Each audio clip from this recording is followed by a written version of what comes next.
I'm gonna get serious here for a second. I know my last video I was a fucking goofball. AI. We're gonna talk about fucking AI. It's a hot button issue. You know, everyone's got their opinions on AI, believe me. I know. I just got over the flu, so I'm in my bed and I've got a makeshift desk set up so I can still do my work. I'm not gonna set up my recording station. First of all, thank you all for, again, continued support and appreciation. You work on stuff like this for a very long time, and you know, in your head, you're like, this is gonna be fucking Kino, bitch. And then you work on it and you watch it over and over and over and over and over and over and over, and you watch it again and again and over and over, and you lose that initial magic. You're like, I don't even know if they're gonna like this shit. I don't even know if I should release this. I almost didn't. So again, thank you all for the support. But I'm going to explain why the AI voices are such a great thing. Not as a final product, but for your production, for your storyboarding, so to speak. The reason I like them so much is not even because of the money, and which it is an issue, especially when you have as many characters as I have. It's not cheap, but we'll get into that. But I'm going to tell you a story.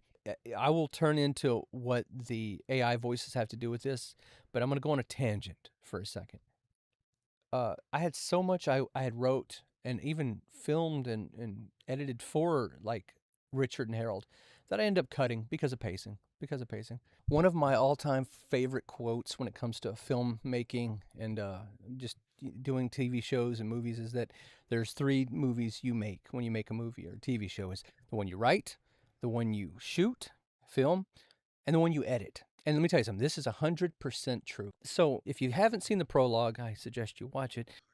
10 minutes and 30 seconds, almost exactly. So the prologue came out to 10 minutes and 30 seconds. If I wouldn't have cut what I cut, it would have came out to 30 minutes, and I shit you not. The original script I wrote, the pilot script, the prologue carried on a very long time. I had a fucking raging hard-on for Richard Gray. I loved this character, and I was like, I'm going to foreshadow this. I'm going to tell him about this. I had a big thing with religion because, again, he starts the cathedral, the children of the cathedral, the COC. He could say he started the cock. I had foreshadowing of all that stuff, and you know what? It killed the fucking pacing. You can't have a 30-minute prologue. You know, a lot of people say you shouldn't even have a prologue. Fuck you. I do whatever I want. But the prologue is essential because it establishes Richard Gray and what happened.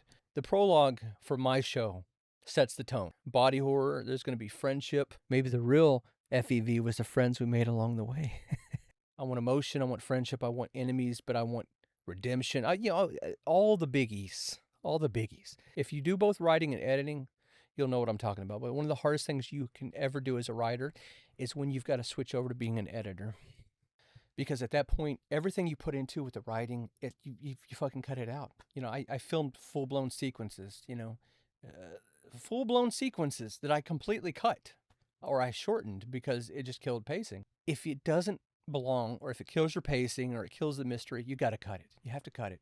When you write, you're going to be compelled to exposit. We all do this. Let me tell you something. You can't escape it. You will write your script, and when it comes time to film or to edit and cut, you're going to find you cut so much of it out because of pacing, because of the time. I had so much foreshadowing with Richard. I cut segments when he talks about his helmet.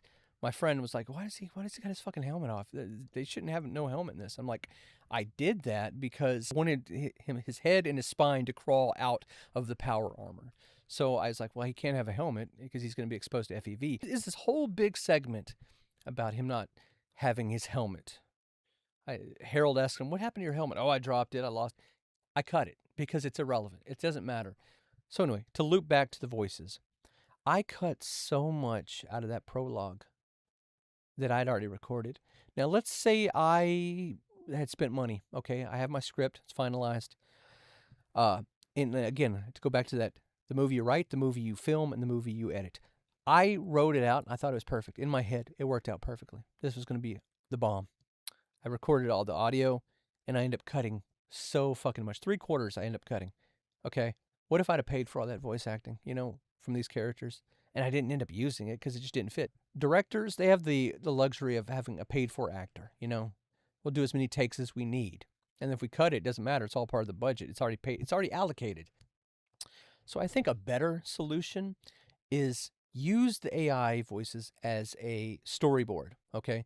I create the episodes with AI voices. They're established. That's going to be my final draft. Okay, this is how the episode's going to play out. And then you send it to the voice actor. Hey, I want you to do all of Albert's lines. I want you to do all of Ian's lines. And I want you to do his inflection, his sarcasm, his tone, all that. Use it as a guide. I'm an ends justify the means kind of guy. What I mean is this. If you'd have told me Michelangelo fucking used the blood of infants to paint the Sistine Chapel, you know what I'd say? That sucks. But I really like the Sistine Chapel. I don't give a fuck. You know, I don't care. You know, I'm at that point in my life. It's like, I didn't get a chance to really live my dreams. I became a fucking manager. I became a manager. I didn't become a game developer, even though I can do it. I didn't become a director, even though I can do it. So I get it. People hate AI. It is what it is. I believe if you're getting paid, you use investors or consumers, you don't use AI. I'm going to establish that right now. Number 2, you don't use AI for writing. I love writing. You don't use AI for writing. It sucks. It's not a really good writer. It's good at giving ideas on things. I will say that. I've used it for suggestions on other projects, names, things like that. It's a good name generator. I mean, you think of it like any other program. Oh, give me a name that has this history. You know, it's doing the research for you. Oh, okay. Here's Norwegian names. This project would not be possible without the use of AI voices, period. I would never have tackled it. And now this technology is here, and I can bring to life a story that I've wanted to tell. I can put my money where my mouth is. I look at it as a portfolio.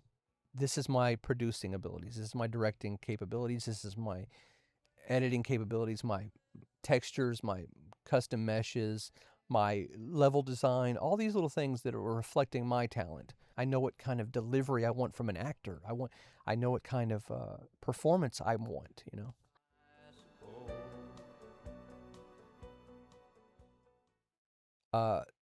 I make my own sets.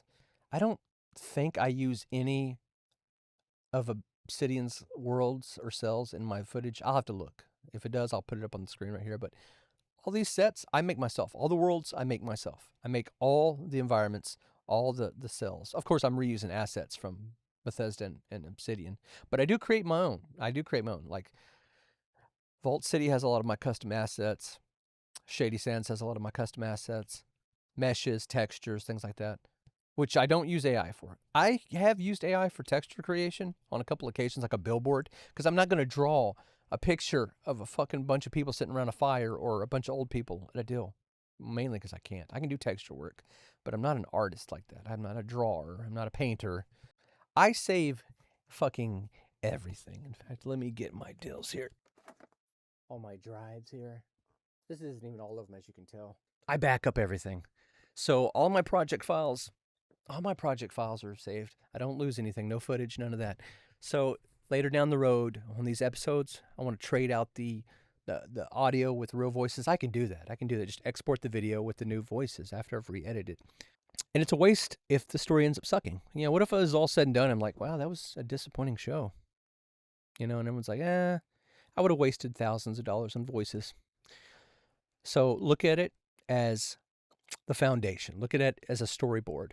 If I make something great, then 1, I go back over it with real voices. And number 2, season 2, I can just start off the bat with real voices because it's like, first season, it's good under his belt. So maybe he'll do good in the second season. So I've already got that following, and I'll invest that money to have real voices off the bat. Because obviously I do. I want unique voices for season 2. I'm not going to reuse Arcade. Gerdeau here editing. I knew I was going to forget.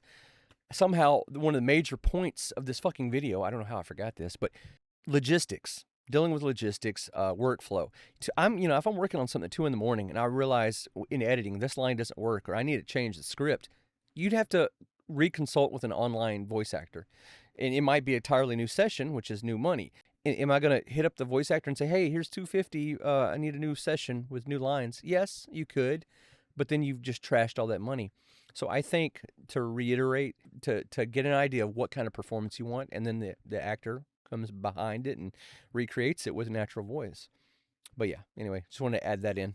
And for the record, there is real human voices in the show.